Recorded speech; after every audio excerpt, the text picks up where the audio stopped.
করিমের মধ্যে আল্লাহ তাআলা বারবার এই কথা স্পষ্ট বলছে।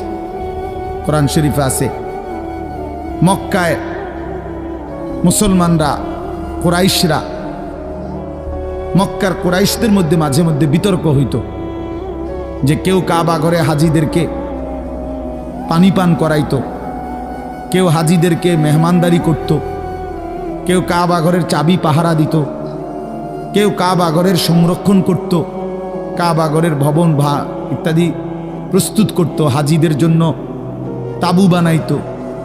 তো এই খেদমতকে অনেক বড় মনে করত। তো একদিন নিজেদের মধ্যে তারা বলতেছিল যে এইটা সবচেয়ে বড় কাজ। তো আল্লাহ তাআলা কোরআনুল কারীমের সূরা আয়াত নাজিল করে বললেন, না, আল্লাহর উপরে ঈমান এবং জান মালের জিহাদ এটা সর্বশ্রেষ্ঠ কাজ। আজআলতুম সিকায়াতাল হাজ্জি ওয়া ইমারাতাল মসজিদিল হারাম কামান আমানা বিল্লাহি ওয়াল ইয়াউমিল আখির ওয়া জাহাদা ফি সাবিলিল্লাহি বিআমওয়ালিহিম ওয়া আনফুসিহিম লা ইস্তাবুনা ইনদাল্লাহ। তোমরা মনে করেছো হাজিদেরকে পানি পান করানো এবং কাবা ঘর মসজিদে হারামের রক্ষণাবেক্ষণ করা এটা সর্বোত্তম? আল্লাহ বলে, না, আল্লাহর প্রতি ঈমান, ওয়া জাহাদা ফি সাবিলিল্লাহ বিআমওয়ালিহিম ওয়া আনফুসিহিম, আল্লাহর পথে জান আর মালের জিহাদ, এইটা আর ওইটা কশ্চিন কালেও সমানও হইতে পারে না, উচ্চত হওয়ার প্রশ্নই নাই, সমান সমানও না, বরং জিহাদ ফি সাবিলিল্লাহ এটা সর্বশ্রেষ্ঠ। ওয়া যারওয়াতু সানামিহি আল জিহাদ।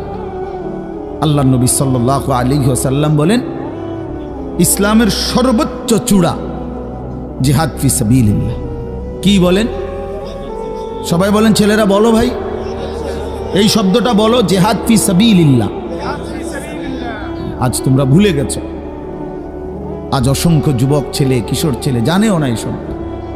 16, 17, 18 বছরের ছেলেরা রাসূলুল্লাহ সাল্লাল্লাহু আলাইহি ওয়াসাল্লামের জামানায় পুরা দমে যুদ্ধ করছে, পুরা দমে।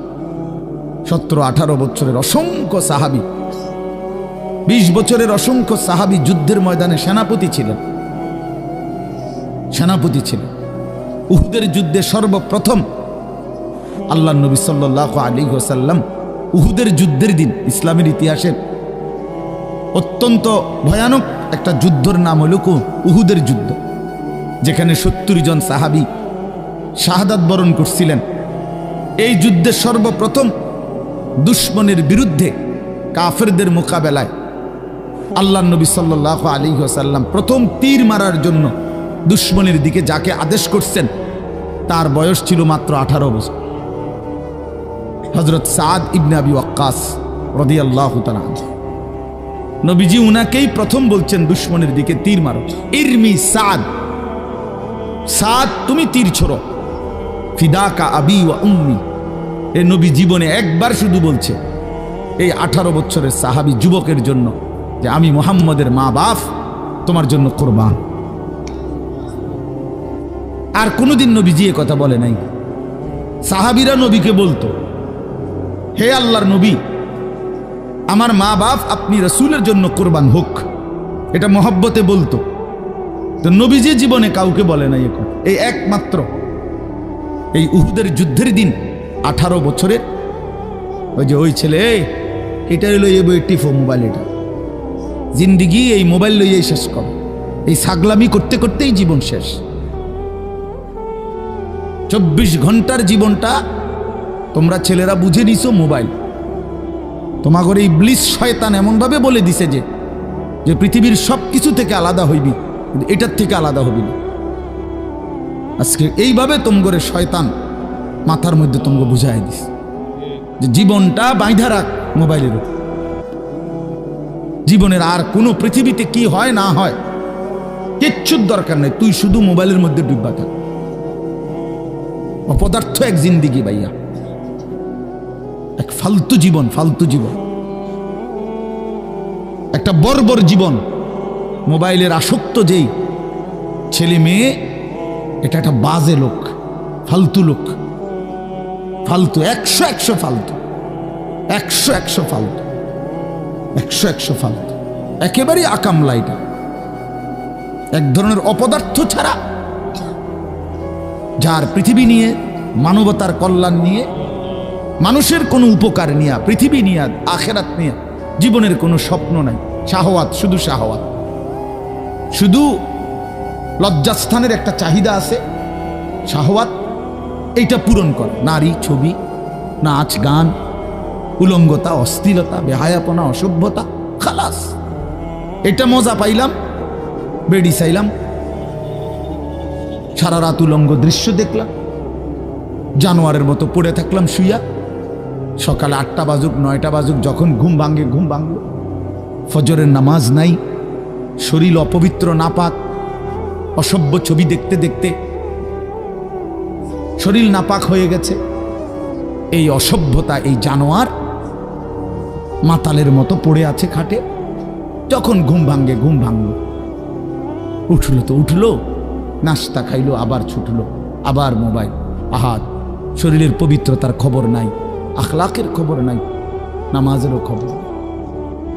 কি জীবন এটা! এই জীবনের চাইতে জানোয়ারের জীবন অনেক ভালো। বেটা, জন্তু জানোয়ারও এর চাইতে আগে উঠে যায়, এর চাইতে আগে উঠে। একটা সুন্দর বাণী আছে, লেখা থাকে, দেখছি, ভোরের পাখি যদি তোমার আগেই জেগে যায় তাহলে তুমি ব্যর্থ। ভোরের পাখি যদি তোমার আগেই উঠে যায় তুমি ব্যর্থ।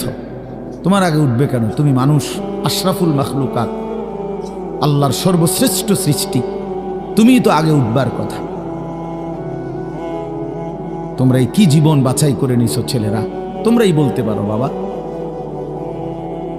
তোমার জন্য আমি আটকাবো না, আমার জন্য তুমি আটকাইবা না। কেউ কারোর জন্য আটকাবে না ছেলেরা, মনে রাখো। একদিন তোমার বাপ তোমার বাপের মতো করে কবরে চলে যাবে। এই যাই দৌড়ঝাঁপ করছে বেচারা কামাই করার, একদিন দেখবা তোমারে রাইখা সে চলে গেছে। একদিন তুমিও চলে যাইবা। এই বন্ধু বান্ধব, আড্ডা, এগুলো সব থাইকা যাবে।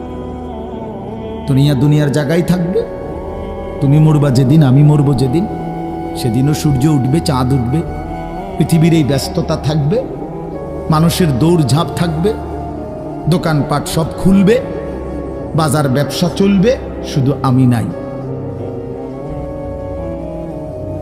শুধু কি আমি নাই। আর সবই কি স্বার্থপর দুনিয়া। কেউ তোমার জন্য 1 ঘন্টাও থামবে না, কেউ না। কারো হাতে সময় নাই ভাইয়া, কারো হাতে সময় নাই। বহুতই বড় স্বার্থপর এক দুনিয়া এটা। এজন্য বুদ্ধিমান সে, নবীজি বলছে, আল কাইয়িসু মান দানা নাফসাহু ওয়া আমিলা লিমা বা'দাল মাউত। বুদ্ধিমান তো সে যে নিজের হিসাব করে, নিজের হিসাব রাখে এবং মৃত্যু পরবর্তীর জন্য আমল করে। রাসূলুল্লাহ সাল্লাল্লাহু আলাইহি সাল্লাম বলছেন, এক সাহাবী জিজ্ঞেস করছে, ইয়া রাসূলুল্লাহ, মান আকিয়াসুন নাস ওয়া আহজামুন নাস? সবচেয়ে বিচক্ষণ, বুদ্ধিমান, বিবেকবান কে? নবীজি সাল্লাল্লাহু আলাইহি ওয়াসাল্লাম বলেন, আকসারুহুম যিকরান লিল মাউত। বেশি বেশি যে মৃত্যুকে স্মরণ করে। ওয়া আকসারুহুম ইস্তি'দাদান লিল মাউত, এবং বেশি বেশি যে মৃত্যুর জন্য প্রস্তুতি গ্রহণ করে। সে বুদ্ধিমান, সে বুদ্ধিমান। কুরআনুল কারীমের মধ্যে আল্লাহ তাআলা বলেন, ওয়া ইন্নাদ দারাল আখিরাতা লাহিয়াল হায়াওয়ান। ছেলেরা, মোবাইল যে কয়জন হাতে আছে নামায় ফেলো, হাতের থেকে মোবাইলটা নামায়া শোনো ভাই, আমার দিকে তাকাইয়া শোনো, ভালো হবে ভাই। তো আল্লাহ তাআলা বলেন, নিশ্চয়ই আখিরাতের ঘর জান্নাত, সেটাই কেবল জীবন। লাহিয়াল হায়াওয়ান, ওইটাই লাইফ, ওইটাই জীবন, এটাই স্টেশন, এটা প্ল্যাটফর্ম। এজন্য ট্রেন স্টেশনে যত অত্যাধুনিক এসি থাকুক, বাসের প্ল্যাটফর্মে যত অত্যাধুনিক রুমে হোক, লোকটা কেবল ছটফট করে, একটু পরপর ঘড়ি দেখে, টিকিট দেখে, বাইরে উকি দেয়, বাস আইয়ে না। আরে ভাই এরম করেন কেন? এসি চলতেছে, বৈশা না থাকবে। আর ধর্মে আপনার কথা বইয়ে থাকতে মাইছি ঠিকই না বলে?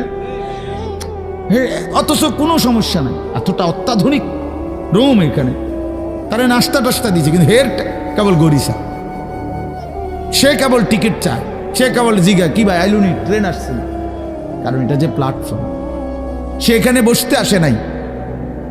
রব্বুল আলামিন বলে বান্দা বিশ্বাস করো এটা প্ল্যাটফর্ম, মালি ওয়ালিদ দুনিয়া। রাসূলুল্লাহ সাল্লাল্লাহু আলাইহি ওয়াসাল্লাম, হাই উম্মত, দুনিয়ার সাথে আমার কিসের সম্পর্ক? কি সম্পর্ক? ইন্নামা মাসালি ওয়া মাসালুদ দুনিয়া কারাকিবিন ইস্তাযাল্লা তাহতা শাজারাতিন সুম্মা রাহা ওয়া তারাকাহা। হাদিস। নবীজি বলছে আমার উদাহরণ দুনিয়ার সাথে কেমন শোনো, এমন এক পথিক লম্বা পথে বহু দূর কোথাও যাবে, রওনা দিছে, প্রচন্ড রৌদ্র, ভীষণ রৌদ্রে পথিক এতটাই ঘামে ভিজে গেছে যে এই জন্য সে একটা গাছের নিচে একটু বাতাসের জন্য একটু বসছে, শরীরটা যাতে একটু ঠান্ডা হয়, গরম লাগতেছে। তো কিছুক্ষণ পরে শরীরটা যখন একটু ঠান্ডা লাগছে, একটু বিশ্রাম করছে, তা আবার সেই পথিক তার মূল গন্তব্যের দিকে রওনা দিয়ে চলে গেছে। তারা কাহা, গাছটাকে গাছের জায়গাতেই রেখে গেছে। নবীজি বলেন ঠিক এমন আমি তো আখেরাতের প্রতীক, আমি তো জান্নাতের যাত্রী, আমি তো আখেরাতের মুসাফির, আমি তো যাচ্ছি সেখানে। যাওয়ার পথে মাঝখানে 60 বছর, 63 বছর, 40 বছর, 50 বছরের একেবারে সামান্য একটু সময় ওই গাছের নিচে দুনিয়ায় একটু বিশ্রাম করলাম, একটু বসলাম, আবার একটি নির্দিষ্ট সময় পরে আমি আমার আপন গন্তব্য আখিরাতের দিকেই রওনা দিলাম। দুনিয়া দুনিয়ার জায়গায় রয়ে গেল, দুনিয়া দুনিয়ার জায়গাতেই রয়ে গেল, দুনিয়া পড়েই রইল। কি ভাই বুঝতেছেন এই কথাটা? রাসূলুল্লাহ সাল্লাল্লাহু আলাইহি ওয়াসাল্লাম বলেন ইয়াকুলু ইবনু আদম মালি ওয়া মালি। কি আজীব হাদিস শুনেন। নবীজি বলেন হায় বনি আদম সারাক্ষণ কেবল বলে আমার মাল, আমার মাল। দেখছেন গাড়িটা আমার, এই বাড়িটা আমার, এই 10 শতক জমি আমার, এই সোফাগুলো আমার, এই খাট আমার। আল্লাহ নবী সাল্লাল্লাহু আলাইহি সাল্লাম বলেন হাল্লাকা ইয়া ইবনা আদম মিন মালিক, কোথায় তোমার মাল? এই বনি আদম মাল তোমার বলতে কে বললো এগুলো তোমার? এগুলো যদি তোমারই হয় তো তুমি যেহেতু চিরস্থায়ীভাবে দুনিয়া থেকে কবরের দিকে চলে যাচ্ছ, এগুলো সাথে নিচ্ছ না কেন? তোমার জিনিস কার জন্য রেখে যাচ্ছ? এই বেটা, ওয়া হাল্লাকা ইয়া ইবনা আদম মিন মালিক, কিরে বনি আদম তোর মাল কই? তোর যদি হয় নিচ্ছ না কেন এগুলো? ও মাই মোবাইল আমার, তো আমি এটা নিয়ে যাবো না সাথে এখন, না কেন থুয়ে যাবো? কথা বলেন না কেন? তো তুমি তো দুনিয়া থেকে চলে যাচ্ছ, তো নিচ্ছ না কেন এগুলো? তোমার 10 শতক জায়গা নিবা না? সোফা এগুলো কই রাইখা যাচ্ছ? এগুলো নিয়ে যাও, বিল্ডিং নিয়ে যাও। তাইলে দেখে বুঝেই নাও বান্দা, উম্মত তোমার হলো কোত্থেকে? তোমার কেবল 3টা মাল, 3টা জিনিস তোমার। নবীজি নিজে বলছে ইল্লা মা আকালতা ফা আফনাইতা, যা সরাসরি তুমি খাইয়া শেষ করছো, খাইছিলা, এটা তোমার। আউ লাবিস্তা ফা আবলাইতা, যেটা সরাসরি তুমি গায়ে দিছিলা, পড়ছিলা, পোশাক তোমার গায়ে, পড়তে পড়তে এডি ফুরান হইছে, সিরিয়ালাইছো, এগুলো তোমার। আউ তাসাদ্দাকতা ফা আমদাইতা, আর যা আল্লাহর রাস্তায় খরচ করেছ, দান, সাদাকা, যাকাত, ফিতরা, হ্যাঁ, হজ উমরার জন্য, গরিব দুঃখী, মসজিদ, মাদ্রাসা, এতিম, গরিব, অসহায় ইত্যাদি ইত্যাদি, যেগুলো তুমি কি করছিলা? সাদকা, খরচ করছো আল্লাহর পথে। ফাআমদাইতা, সেটা তুমি আখিরাতে পাঠাইছো, সেটা পৌঁছে। এই 3টা তোমার। ওয়ামা সিওয়া যালিকা, আর এই ছাড়া বাকি সব ফাজাহিবুন, তোমার থেকে সরে যাবে, চলে যাবে। ও তারিকুহু লিন্নাস, মানুষের জন্যই রেখে যাবে। কি অসাধারণ হাদিস, কি চমৎকার ভাবে নবীজি ব্যাখ্যা করে বুঝাইছেন। ইয়াতবাউল মাইয়িতা সালাসাতুন ফায়ারজিউ ইসনান ওয়া ইয়াবকা ওয়াহিদুন। নবীজি বলেন মানুষের কবরস্থানে 3 জিনিস তার সাথে যায়, 2টা ফিরে আসে, একটা থেকে যায়। একটা থেকে যায়, যাওয়ার সময় যায় তিনটা। এক নম্বর মালুহু ওয়া আহলুহু ওয়া আমালুহু, তার কিছু মাল, ওই যে লাশের খাটিয়া, আগরবাতি, এই জাতীয় সামান্য কিছু মাল তার, এগুলো তার সাথে যায়। তার পরিবারের এলাকার কিছু সদস্য সাথে যায়, আর তার সারা জিন্দিগির আমল সাথে যায়। তো ফায়ারজিউ আহলুহু ওয়া মালুহু, অতঃপর তার মাল আর তার বংশধর ফিরে চলে আসে। ওয়ায়াবকা আমালুহু, কবরে শুধুই তার আমলটুকু থেকে যায়। কি সুন্দর হাদিস, চিন্তা করে দেখেন। রাসূলুল্লাহ সাল্লাল্লাহু আলাইহি সাল্লাম বলেন, নবীজি বলেন, লাউ আন্না লি ইবনি আদামা ওয়াদিয়াম মিন যাহাবিন। উম্মত শুনো, বনি আদম কত লুভী, শোনো মানুষ কত লুভী হয়, দুনিয়া লুভী কি পরিমাণ লুভী হয়, যার কলজার ভিতরে একবার আখেরাত ভুলে গেছে। বিশ্বাস করেন ভাইয়া, ছেলেরা তোমরাও বোঝো ভাইয়া, দুনিয়া যার কলজার ঢুকছে, নারীর লোভ, সম্পদের লোভ, অর্থের লোভ, নেতাগিরির লোভ, তো আল্লাহ রাসূল সাল্লাল্লাহু আলাইহি সাল্লাম বলেন, এই দুনিয়া লুভিকে, বনি আদমকে যদি একটা পাহাড় পরিমাণ স্বর্ণ দেওয়া হয়, লা আহাব্বা আন ইয়াকুনা লাহু ওয়াদিয়ান, সে মনে মনে চাইবে যদি তাকে দুইটা পাহাড় স্বর্ণ দেওয়া হইতো। একটা পাহাড় মানে কি 200 কেজি মাটি। হ্যাঁ, কথা বুঝছেন? একটা পাহাড়ের মধ্যে 200 কেজি মাটি, তো টনে টনে মাটি, টনে টনে, মিলিয়নে মিলিয়নে মাটি। মদিনার উহুদ পাহাড় 8.5 কিলোমিটার লম্বা, এত বড় পাহাড়, এত দূরত্ব, এত উঁচা, যে মসজিদে নববীর এখান থেকে, বারান্দা থেকে, সেহান থেকে দাঁড়াইলেই কি দেখা যায়? উহুদ পাহাড় দেখা যায়, প্রায় 4 কিলো 4.5 কিলো দূরে, কিন্তু এখান থেকে স্পষ্ট পাহাড় দেখা যায়, এতটা উঁচা। এত উঁচু, এত লম্বা পাহাড় স্বর্ণ বানিয়ে দিলে আল্লাহ নবী সাল্লাল্লাহু আলাইহি ওয়াসাল্লাম বলেন, সে আরো একটা চাইবে। এরপরে নবী বলেন, শোনো বনি আদম, লান ইয়ামলা ফাহু ইল্লা তুরাব, হায় বনি আদমের মুখ ভরবে না কবরের ওই মাটি মুখে মারা পর্যন্ত। লান ইয়ামলা ফাহু ইল্লা তুরাব, তার মুখ ভরবে না কবরের মাটি ঢুকা পর্যন্ত। আরে শুনেন আশ্চর্য কথা, ছেলেরা বোঝো, শোনো মিয়া, বাবারাও শোনেন। আশ্চর্য কথা হলো, এই যে হাদিস, এটা আমি বললাম না যে বনি আদমকে যদি একটি পাহাড় স্বর্ণ দেওয়া হয়, সে আরেকটি পাহাড় চাইবে এবং তার মুখ ভরবে না। কি ছাড়া? বলেন না, কি ছাড়া? এটা তো কি হাদিস, এটা কি? কিন্তু হযরত উবাই ইবনে কাব রাদিয়াল্লাহু তাআলা আনহু, একজন বড় সাহাবীর নাম। সাহাবীদের মধ্যে সবচেয়ে সুন্দর কোরআন শরীফ যিনি পড়তে পারতেন, সাইয়্যিদুল কুররা, কারীদের সর্দার ছিলেন উনি। সাহাবীদের মধ্যে সবচেয়ে সুন্দর কোরআন পড়তেন উনি। কোরআনুল কারীম এত সুন্দর পড়তেন যে আল্লাহ তাআলা সরাসরি নবীজির কাছে জিবরাইল পাঠাইয়া আদেশ করছে, বন্ধু আপনি উবাই এর জবান দিয়া কোরআন শরীফ শুনেন, শুনেন, ওই পড়লে আমার আরশ কাইপা ওঠে, শুনেন শুনেন, আমনে শুনুন। আল্লাহ নবী সাল্লাল্লাহু আলাইহি ওয়াসাল্লাম এই সাহাবীকে ডাক দিয়া বলছে, উবাই ইকরা আলাইয়াল কোরআন, কোরআন শরীফ পড়ো, শোনাও। তিনি বলেন, আমি শোনাবো আপনাকে? আমরাই তো শুনি আপনার থেকে, আপনার সামনে আমি কোরআন পড়বো, এই সাহস তো আমার নাই। ইয়া রাসূল, আল্লাহ নবী সাল্লাল্লাহু আলাইহি ওয়াসাল্লাম বললেন, আল্লাহ তাআলা তোমার নাম বলে আমাকে আদেশ করেছেন তোমার জবানে কোরআন শুনতে। উনি 3 বার জিগাইছে কথাইটা। এরপরে আসাম্মানি আল্লাহ, ইয়া রাসূলুল্লাহ, আল্লাহ আমার নাম নিছে? বলে তোমার নাম? আমার নাম? হ্যাঁ তোমার নাম। আমার নাম? বলছে হ্যাঁ তোমার নাম।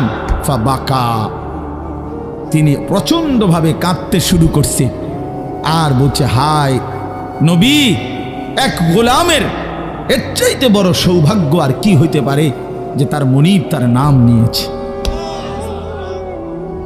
তার মালিক তার নাম নিছে। এর চাইতে বড় ভাগ্য আমার জীবনে আর কি হতে পারে যে আমার আল্লাহ আমার নাম নিছে। যাই হোক, আমার বলার উদ্দেশ্য হলো, এই সাহাবী উবাই ইবনে কাব বলেন, এই যে হাদিস এটা নবীজি আমাদেরকে এত বেশি বার বলছে, বারবার বলতেন। আমরা প্রথমত কুন্না নারা, একার সরাসরি তাফসিরে আছে, কুন্না নারা হাদা মিনাল কোরআন, আমরা এটাকেই মনে করতাম যে এটা কোরআনের আয়াত। এত বেশিবার নবী এটা আমাদের সামনে পড়ছে। অর্থাৎ সাহাবীদেরকে দুনিয়ার লোভ থেকে ফিরাইবার জন্য, আখিরাতমুখী করার জন্য, পরকালমুখী বুঝাবার জন্য এত বেশিবার বলছে এটা। উনি বলেন, আমরা প্রথমত এটা ভাবতাম এটা কোরআন শরীফের আয়াত। হাত্তা নাজালাত আলহাকুমুত তাকাসুর হাত্তা জুরতুমুল মাকাবির, এরপরে যখন আলহাকুমুত তাকাসুর এই সূরাটা নাজিল হইছে, এই আমি এখন যেই সূরাটা পড়ছি তার পরের সূরা, এটা যখন নাজিল হইল তখন আমরা বুঝলাম যে না, এইটা হইল কোরআন, আর এতদিন যেটা মনে করছি এটা রাসূলের হাদিস। আল্লাহর নবী সাল্লাল্লাহু আলাইহি ওয়াসাল্লাম এভাবে উম্মতকে দুনিয়া থেকে সরাইতে চাইছে, দুনিয়ার লোভ থেকে। আজ আমরা জিন্দেগির মাকসাদ বানায় নিছি। জওয়ান বলেন, বুড়ো বলেন, আমি বলেন, আপনি বলেন, আমাদের জীবন শুধু দুনিয়া, অথচ আখিরাত, হাসরের ময়দান, কিয়ামত, পরকাল আমাদের দরজায় কড়া নাড়তেছে। প্রতিনিয়ত আমাদের সামনে যে মানুষগুলো মৃত্যুবরণ করতেছে, এরা যেন আমাদেরকে হাত নেড়ে নেড়ে, কড়া নাইরা যেন বলতেছে, আখিরাতের দিকে যাচ্ছি, তুমিও আইসো। ঠিক না? এই জন্য কবর জিয়ারতের দোয়া আছে সালামের সাথে। ভাই ওমর ফারুক ভাই নিরা হারে বেটা, বেচারা আমার তো বড় বক্তা, ওরা নিচে বসে হায় হায়। তো কবর জিয়ারতের দোয়ার মধ্যে, সালামের মধ্যে এটা অংশ আছে, আনতুম লানা সালাফুন ওয়া নাহনু লাকুম তাবাউন। হে কবরবাসী, আপনি তো আমার আগে চলে গেলেন, অচিরেই আমি আপনার পিছনে পিছনে আসতেছি। ওয়া নাহনু লাকুম তাবাউন, আমরা আপনার পিছনে পিছনে আসতেছি। আপনাকে সালাম, আপনাকে সালাম। এইভাবে তো আল্লাহ নবী সাল্লাল্লাহু আলাইহি ওয়াসাল্লাম কোরআনের আয়াতগুলো, সূরাগুলো অধিকাংশই আপনাদেরকে আমাদেরকে ভাই বুঝাইতে চাইছে আখিরাত, পরকাল। কতভাবে ইকতারাবা লিন্নাসি হিসাবুহুম ওয়া হুম ফি গাফলাতিন মুরিদুন। আল্লাহ তাআলা বলে, বান্দা, হিসাবের সময় তো কাছাইয়া গেল, আখিরাত তো চলেই আসলো, কিয়ামত তো চলেই আসলো, আজও তো তুমি গাফিল হয়েই রইলা। 40 বছর হয়ে গেছে, 1 বছর শেষ হইছে, এভাবে বুঝি নাফরমানিতে পড়ে রইলা বান্দা। 365 দিনে কোনদিন ছেলেরা, তোমরা যারা ফজরের নামাজ পড়ো না, তুমি বলো না বাপ, এত শক্ত এত পাষাণ কেমনে হইলা? 1টা বছর কোনদিন ফজরের নামাজ পড়ো নাই, এত বড় নিকৃষ্ট জানোয়ার মুসলমানের বাচ্চা কেমনে হয় বলেন? এত বড় জানোয়ার একটা মানুষের বাচ্চা কেমনে হয়?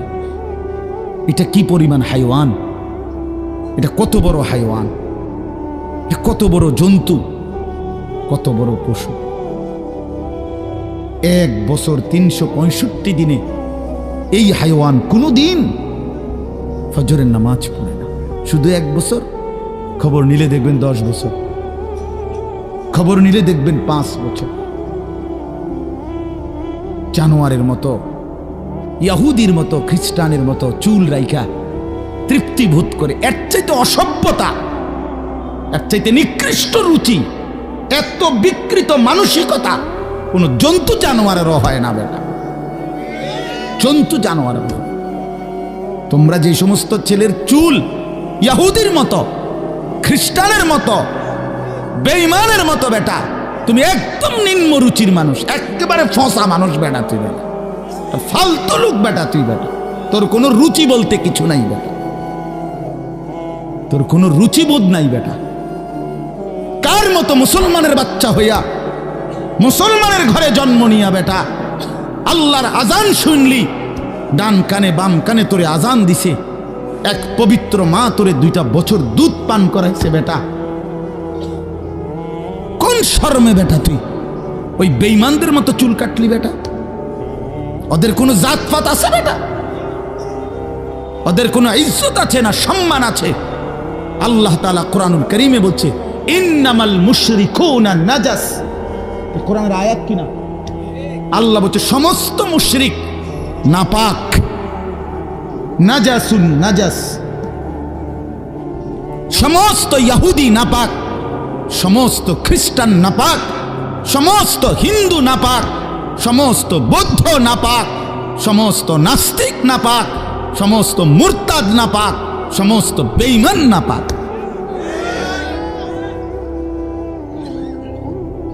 কার মতো বেটা চুল রাখলি বেটা? কারে দেখা বেটা পেশাব করে পানি লস না বেটা? কোন সভ্য থেকে শিখলি বেটা? এটা কার থেকে শিখলি? জীবনে 2-4 অক্ষর পড়ালেখাও করো নাই?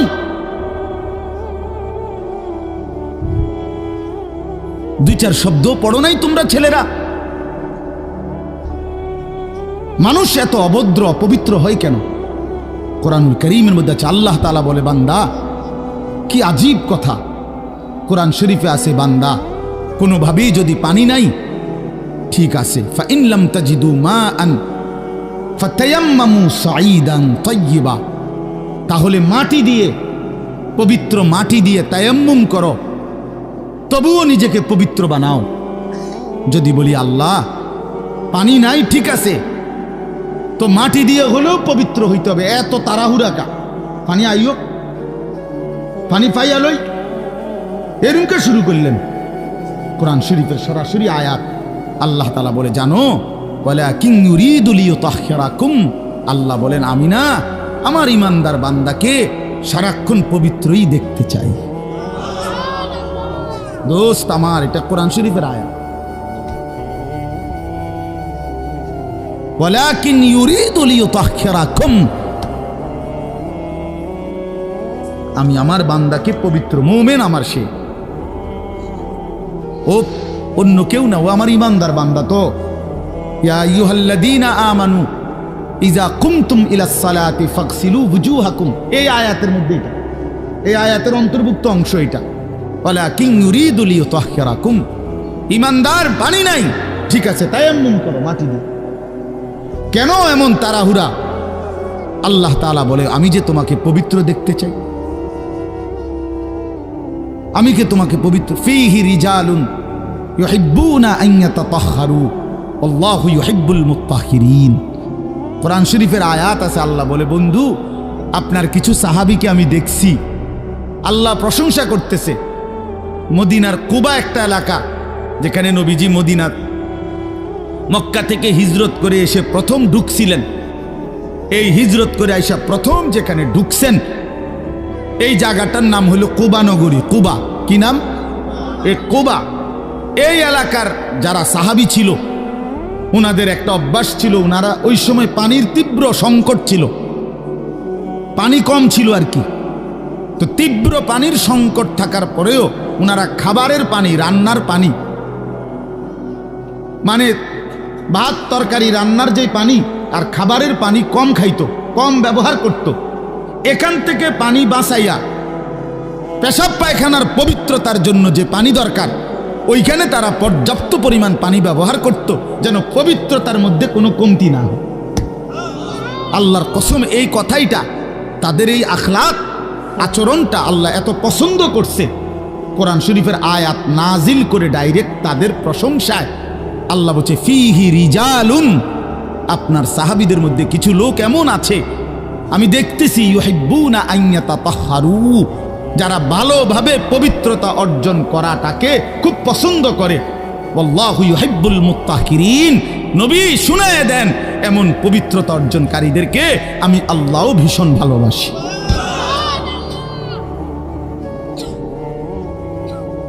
তোরে আল্লাহ ঘৃণা করে।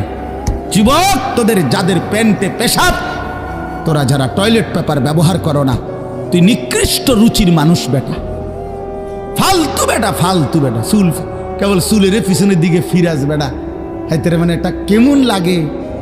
হ্যাঁ, সামান্য সামান্য সহপাঠী বা সামান্য সেরকম দার সেরকম লাগতেছে তোরে দোস্ত, জিঙ্গাইলে না বলে সেরকমটা কেডা? সেরকম ঠিক আছে লাগতেছে, আমিও কই, কিন্তু সে কে যার মতো লাগতে আছে? হেইতে কেডা যে যার মতো? সেরকম তো বুঝছি, সেরকমটাকে সেরকম কি গাঁজাখোর না ফুট্টাখোর না বাবাখোর না ডাইলখোর না হারামখোর না মদখোর না ইয়াবাখোর? কার মতো লাগতেছে তারে জিঙ্গা? তুই যে আমারে কইলি সেরকম লাগতে আছে, হেতে কেডা যার মতো লাগতে আছে আমারে? কথা বলেন। হ্যাঁ, তো জিঙ্গাইলে কবে দোস্ত ফুট্টাখোরের মতো লাগে, তোর বাবাখোরের মতো লাগে তোর। কারণ কোন ভদ্র মানুষ, ইমানদার, নামাজি, কোন চরিত্রবান পবিত্র মানুষ নাপাক থাকতে পারে না। তো তাহলে তো এটা বুঝাই যায় তোরে কার মতো লাগে বেটা। হ্যাঁ, নাই তো হে বলুক যে দোস্ত তোর চুল দেখে মনে হয় পুরা বাইজিদ বসতাম, তোর একদম জোনায়েদ বাগদাদির মতো লাগতে আছে, এমন নি? তাহলে তোর চোর ডাকাইতের মতোই তো লাগে। আস্তাগফিরুল্লাহ, আস্তাগফিরুল্লাহ। প্রিয় ভাই আমার, বন্ধু আমার, আখিরাত যেন ভুলে না যাই। মহান আল্লাহ পাক রব্বুল আলামিন এই কোরআনুল কারীমের মধ্যে বারবার আমাদেরকে আখিরাত মনে করাইছে। আমাদের জিন্দেগি ঈমানের জিন্দেগি, আমাদের জিন্দেগি পবিত্র জীবন ভাইয়া। আমরা শুধুই দুনিয়ার জন্য না, শুধু দুনিয়ার জন্য, দুনিয়ার জন্য আল্লাহ তাআলা কোরআন শরীফ আছে ওয়াদারনি ওয়াল মুকাদ্দিবিনা উলিন নি'মাতি ওয়া মাহিলহুম কালিলা। আল্লাহ বলছে, হে আমার বান্দারা, নাফরমান পাপীদেরকে অল্প সময়ের জন্য দুনিয়া ভোগ করতে দাও, ওদেরকে দুনিয়া খাওয়াইয়া পড়াইয়া এরপরে আমি নিয়ে আসবো, আমি এজন্যই বানাইছি। কিন্তু তোমরা মুমিন, তোমরা ইমানদার, তোমাদেরকে আমি আল্লাহ তাআলা জান্নাতের জন্য বানাইছি, জান্নাতের জন্য। উইদ্দাত লিল মুত্তাকিন, মুমিনদের জন্যই জান্নাত, মুত্তাকিদের জন্যই জান্নাত। একটা বেঈমানও জাহান্নাম থেকে মুক্তি পাবে না। কোনো কাফের, কোনো বেঈমান, কোনো হিন্দু, কোনো বৌদ্ধ, কোনো ইহুদি, কোনো খ্রিস্টান, কোনো নাস্তিক, মুরতাদ পরকালে পরকালে এক ঢোক, এক জাররা, এক লোকবা, এক ঢোক পানি মিলবে না, সুখ মিলবে না। ঈমানবিহীন সমস্ত ভালো কাজ আখিরাতের বিচারে পরিত্যক্ত, মরদুদ, বাতিল। ঈমান শর্ত। মৃত্যু পরবর্তী যেই কোনো বিনিময়ের জন্য, উত্তম বিনিময় পেতে হলে কি লাগবে? ঈমান জরুরি, ঈমান জরুরি। ঈমান হারা সর্বহারা, আল্লাহ হারা সর্বহারা, সর্বহারা। তো এই জন্য আল্লাহ তাআলা আমাদেরকে বানাইছিনি আখিরাতের জন্য, আখিরাতে নিজের জন্য। খালাকতুল আশিয়া আলি আজালিক ও খালাকতুকা লি। আল্লাহ বলছে, বান্দা গোটা দুনিয়া আমি তোমার জন্য বানাইছি, তোমারে শুধু আমার জন্য বানাইছি। সারে দুনিয়া তেরে লিয়ে, তু সিরফ মেরে লিয়ে। বাহ, এই কথা ভাবলেই তো অবাক লাগে। আমার তো খুব ভালো লাগে যে কয় কি মালিক। हाँ, सारे दुनिया तेरे लिए, तू सिर्फ मेरे लिए। গোটা দুনিয়া বান্দা তোর জন্য, যা বান্দা সবটা দুনিয়া তোরে দিলাম, তোকে শুধু আমার জন্য রাখলাম। তু সিরফ মেরে লিয়ে, তুমি আমার জন্য, তুমি আমার হয়ে থাকবা, আমার সেজদা করবা, আমার নামাজ, আমার হুকুম পালন করবা। তো দুনিয়া ও ইজ্জতের সাথে আমি আল্লাহ চালাবো, আখিরাতেও তোমারে আমি আল্লাহ সর্বোচ্চ সম্মানজনক রিজিক, সর্বোত্তম জান্নাত আমি নিজে দিয়ে দেব। ফালানুহিয়ান্নাহু হায়াতান তাইয়্যিবাহ ওয়ালানাজজিয়ান্নাহুম আজরাহুম বিআহসানি মা কানু ইয়ামালুন। রব্বুল আলামিন বলেন, দুনিয়াতেও আরামের জীবন দেব, আখিরাতেও সর্বোত্তম বিনিময় দেব। শর্ত কেবল দুইটা, 1 নাম্বার ঈমান, 2 নাম্বার নেক আমল। মান আমিলা সালিহাম মিন যাকারিন আও উনসা ওয়া হুয়া মুমিন। আল্লাহ বলেন, পুরুষ কিংবা নারী যদি ঈমান অবস্থায় সবগুলো নেক আমল করতে পারো, আমি আল্লাহ ওয়াদা দিলাম বান্দা, দুনিয়াতেই তোমাকে আরামের জীবন দেব, আখিরাতেও সর্বোত্তম বিনিময় দেব। সুবহানাল্লাহ। চলেন, আমার কথা শেষ। আমার বাপ, আমি তর্জমা শুনাই, তাইলেই কথা শেষ। হাফেজ আমিন ভাই অনেক মহব্বত করছে, এই মাদ্রাসার মাহফিলে আসার সুযোগ হয়েছে, এতটুকুই। আরও উলামায়ে কেরাম, আমাদের আল্লামা মুফতি আমজাদ হোসাইন সাহেব হজরত অনেক অসুস্থ, উনি আজকে অনেক দিন ধরে ডেঙ্গুতে আক্রান্ত। আজকেও আসরের পরে কথা বলছি, খুব আস্তে আস্তে কথা বলে, খুব ক্লান্ত, দুর্বল। তারপরও আমারে বলছে যে আমিন ভাইয়ের মাহফিল আমি একটু লেগে হইলো আসমু। আমাদের আজকে যে একজন মাওলানা শেষ বয়ান করবে, আপনার অসাধারণ। আপনাদের ছেলেদেরকে তোমাদেরকে বলি, বাপ আমার অনুরোধ রইল, আমার এই কথাটা রাইখো, তোমরা ওর বয়ান শুনো। আমি নিজেও ওর বয়ান শুনি, আমি নিজেও এর বক্ত। অসাধারণ বয়ান করে সে, হজরত মাওলানা মুফতি ইউসুফ বিন ইকবাল, তার বয়ান চমৎকার একেবারে। আল্লামা মুফতি আরিফ বিন হাবিব যেমন সব কথা হাদিস থেকে বলে, এই নওজোয়ান মাওলানাও ঠিক এরকম অনর্গল রাসূলুল্লাহ সাল্লাল্লাহু আলাইহি সাল্লামের হাদিস বলতে থাকে।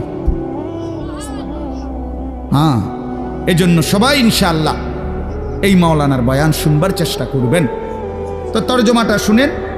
আল্লাহ তাআলা মূল বক্তব্য এটাই যে আল্লাহ আমাদেরকে আখিরাত মনে করাইতে চেয়েছে। কি? কোরআনুল কারীমের 30 নম্বর পারা 101 নম্বর সূরা আল কারিআহ, এই সূরার আল্লাহ বলেন আল কারিআতু মাল কারিআ। আল কারিআ অর্থ হলো যেটা দরজায় আঘাত করে, খটখট খটখট আওয়াজ করে, এই খটখটকারী। আল্লাহ বলেন মাল কারিআ, বলো তো খটখটকারী বলতে কি? ওমা আদরাকা মাল কারিআ। আবারও বলছি, নবী আপনাকে জানতে চাচ্ছি, জানেন এই আঘাতকারী খটখটকারী কি? আল্লাহ বলেন সেটা হলো আখিরাত, কিয়ামত, যেটা আপনার কাছে প্রতিদিন আমাদের কাছে খটখট করে আমাদের দরজায় যেন ঘন্টা বাজাইয়া বলে যাচ্ছে যে কিয়ামত তো চলেই আসলো। আখিরাতের প্রস্তুতি কি হলো বলো? ওই মানুষ তো মরে গেল দেখলা, তুমিও তো মরে যাবা, তোমার প্রস্তুতি কি বলো? এক লোকের জানাজা যাচ্ছিল, লাশ, তো এক বুজুর্গ আল্লাহওয়ালা ওই সামনে দাঁড়ানো, তো ওনার পাশের এক লোক বলতেছে, কার জানি কবর, কার জানি মৌত হইল, আহারে কার জানি কার জানি। তখন তিনি বললেন, হয় তোমার মরণ হইল, নয়তো আমার মরণ হইল। মানে এইটা ভাবো যে হয় তোমার মরণ হইছে, নইলে কার মরণ হইছে? আমার মরণ হইছে। আর ভাবো সে তো মৃত্যুবরণ করছে, 3টা অবস্থা তার শেষ। একটা হইল আজরাইলকে দেখা, এটা তার শেষ। এরপরে জান কবজের যন্ত্রণা, এটা তার শেষ। আর জান কবজের পরে তার মৃত্যুটা বিভৎস। অনেকের মৃত্যু হইতে পারত, তার শরীর ছিঁড়া ফেলছে, তার শরীর নিশ্চিহ্ন হয়ে গেছে, এরকম আপনার মৃত্যু হইতে পারত। কিন্তু তার তো স্বাভাবিক মৃত্যু হইল যে তার লাশটা অক্ষত আছে, দেখা যায়। তুমি এবার ভাবো যে তোমার সামনে 3টা রয়ে গেছে, যে আজরাইল তোমার সামনে কেমন দাঁড়াবে, তুমি চিন্তা করো। তোমার জান কবজের কষ্ট কেমন হবে, তুমি ভাবো। তোমার মৃত্যু কি স্বাভাবিক হবে নাকি অ্যাক্সিডেন্ট আর অস্বাভাবিক কোনো মৃত্যু হবে, সেটা নিয়ে ভাবো। তাইলে প্রতিটা মৃত্যু আমাদেরকে ঘন্টা বাজায়, প্রতিটা রাত আমাদেরকে ঘন্টা বাজায়, প্রতিটা দিন আমাদেরকে ঘন্টা বাজায় যে বান্দা সময় তো চলে গেল, আখিরাতের কি হলো, কবরের কি হলো, পরকালের কি হলো। ইয়াউমা ইয়াকুনুন নাসু কাল ফারাশিল মাবসুত ওয়া তাকুনুল জিবালু কাল ইহনিল মানফুশ। আল্লাহ বলে একদিন সত্যি সত্যি কিয়ামত হবে, ইসরাফিল ফু দিবে। সেদিন কি হবে? সেদিন সমস্ত মানুষগুলো হয়ে যাবে বিক্ষিপ্ত পতঙ্গের মতো। বিক্ষিপ্ত পতঙ্গ মানে আপনারা একদম সহজ বুঝবেন, ওই যে বাতির মধ্যে, লাইটের মধ্যে, আলোর মধ্যে অনেক সময় যে সাদা সাদা পোক এগুলো আসে, এগুলো দেখছেন? এগুলো কি কয়?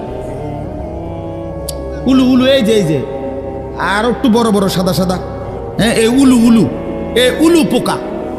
এইটা যেমন মাঝে মাঝে এইভাবে আসে চারদিক থেকে উইরা উইরা আইয়াই পইরা হয় আগুনের মধ্যে, বাতির মধ্যে, আলোর মধ্যে পইরা পইরা মরে, নিচে মরে। তো আল্লাহ পাক বলেন ইসরাফিল ফু দিবে, কেয়ামত শুরু হবে, মানুষ এরকম পাগলের মতো, উলুর মতো দৌড়াইয়া পতঙ্গের মতো চারিদিকে দিক বিদিক শূন্য হইয়া দৌড়তে থাকবে। কেউ বলতে পারবে না কে কোথায় যাচ্ছে, কোথায় দৌড়াচ্ছে, কি হচ্ছে। সবাই অস্থির হয়ে যাবে। এরই মধ্যে যে যেখানে গিয়া পড়ে যাবে ওইখানেই তার মৃত্যু, ওইখানেই কবে। ওয়াতাকুনুল জিবালু কাল ইহনিল মানফুস, পাহাড়গুলো একটা নমুনা আল্লাহ বলছে। পাহাড়গুলো তুলারে দীর্ঘক্ষণ মেশিনের মধ্যে ধুনাইয়া সারলে এবার যখন ঝরঝরা হয় তুলা, তো এবার যদি বাতাস লাগে তাইলে যেমন এটা উড়তে শুরু করে, তুলা উড়ে। তো আল্লাহ তাআলা বলে পাহাড়গুলো এরকম ধ্বনিত তুলার মতো উঠতে থাকবে। পুরা সৃষ্টির সব কিছু ভাঙ্গা চুইরা শেষ হয়ে যাবে। হাসরের ময়দান কায়েম হবে। আর সেখানে কি হবে? দুইটা অবস্থা। ফাআম্মা মান সাকুলাত মাওয়াজিনহু, সেই হাসরের ময়দানে আমলনামা হাতে নিয়ে মিজানের পাল্লায় যার নেকি ভারী হবে, ফাহুয়া ফি আইশাতির রাদিয়া, সেই সন্তুষ্টিময় আরামদায়ক জান্নাতের জীবন লাভ করবে। ওয়া আম্মা মান খাফফাত মাওয়াজিনহু ফাউম্মুহু হাওিয়া ওয়া মা আদরাকা মা হিয়া নারুন হামিয়া, আর যার আমলনামা মিজানের পাল্লায় ওজন দেওয়ার পরে হালকা হবে, গুনাহ ভারী হবে, নেকি হালকা হবে, আল্লাহ তাআলা বলেন তার ঠিকানা হবে হাবিয়া নামক জাহান্নাম। আর আল্লাহ নিজেই বলে, নবী জানেন হাবিয়া জাহান্নামটা কেমন? নারুন হামিয়া, একেবারে প্রজ্বলিত ধাউ ধাউ করে জ্বলন্ত আগুন, এটার নামই হচ্ছে হাবিয়া। হাবিয়া। এখানে একটা কথা শুধু বলি, কথা আমার শেষ। এক নম্বর কথা হলো, এই জিন্দিগির মধ্যে যদি আমল বাড়াই তাহলে আখেরাতে জান্নাত হবে। এই জিন্দিগির মধ্যে যদি নাফরমানি বাড়াই তাহলে আখেরাতে জাহান্নাম হবে। এখানে একটা শব্দ আছে ফাউম্মুহু হাবিয়া। এই ছেলেরা, তোমাদের জন্য আমি শেষ এই কথাটা আবার বলে যাই। এই শব্দটার তাফসীর আমি আজকেও পড়ছি, তাফসীরে কুরতুবিতে, তাফসীরে ইবনে কাসিরের মধ্যে আছে।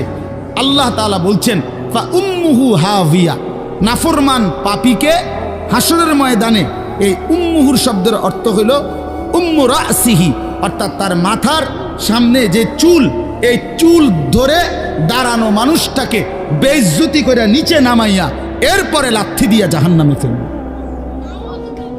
এইটা অর্থ।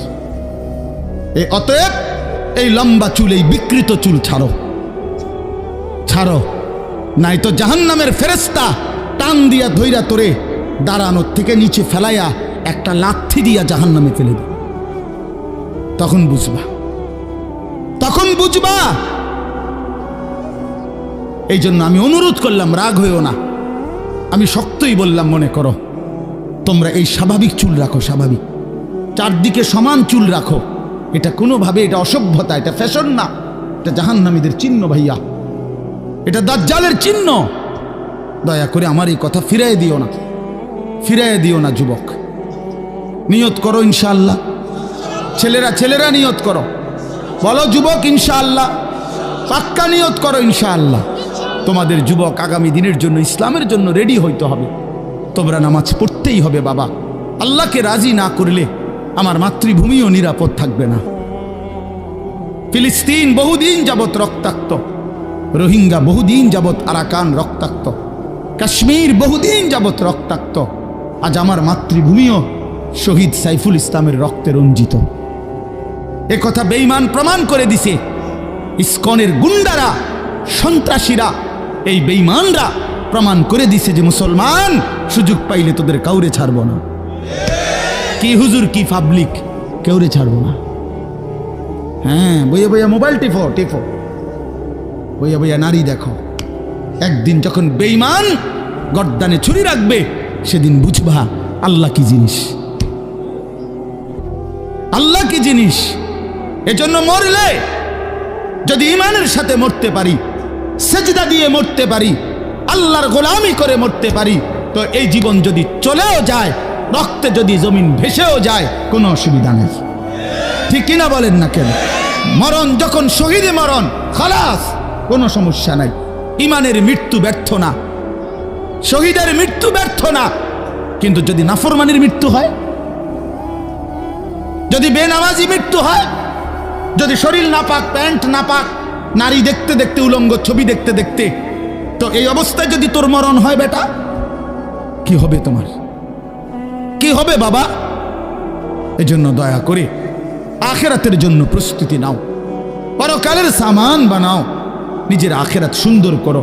আল্লাহ তাআলা আমাদের প্রতিটা ছেলেকে তৌফিক দান করেন। বাবারা, আপনাদেরকেও বলি, 60 বছর 50 বছরে আপনারা আখিরাতের ফিকির করেন, কবরের ফিকির করেন, পরকালের সামান কি হলো সেটার ইন্তজাম করেন।